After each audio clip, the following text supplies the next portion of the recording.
קח 20 מיליון שקלים, אמרתי לדוקטור משה בקר, כמה חיים אתה יכול להציל.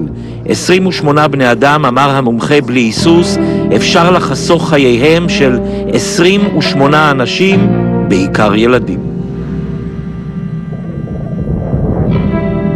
רק בשנה האחרונה היו לנו 28 הרוגים על מעברי החצייה, כך שלמעשה מעברי חצייה שהם לא מוסדרים כמו שצריך, מהווים מלכודת מוות. מעבר חצייה הוא משהו בלתי מוסרי בעליל. אתה אומר לילד, כאן אתה יכול לחצות בביטחה עלינו, אבל איש לא מבטיח שהמכונית אכן תעצור. בפתח תקווה נהרגה הבוקר הילה אמרני, ילדה בת 11 בדרכה לבית הספר כאשר טרקטור פגע בה כשחצתה כביש במעבר חצייה.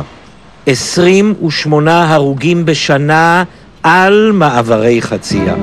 הרבה פעמים ראינו כאן כמעט תאונה, וראינו גם תאונה לפני מספר חודשים של ילד שגירדנו אותו מתחת לאוטו. זה יוסף חיים בן 6 שנדרס על מעבר החצייה הזה.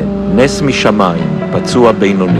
היה עליי האוטו. האוטו היה עליך ממש? כן, עליי. לא עצר אפילו. אין לי מה לומר, זה מלכודת מוות. זה ממש מלכודת מוות. בגלל הנהג.